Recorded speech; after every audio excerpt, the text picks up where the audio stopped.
Hello friends, in today's video I'm gonna be walking through how to deactivate Shopify store. But before getting started this video, make sure to subscribe. How to 1 minute.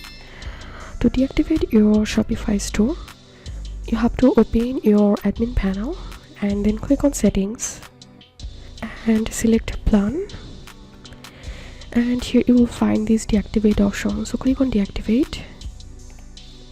And before you go, review these steps to take before closing your store. You can read this article and select a reason why you're closing or deactivating your store and click on continue.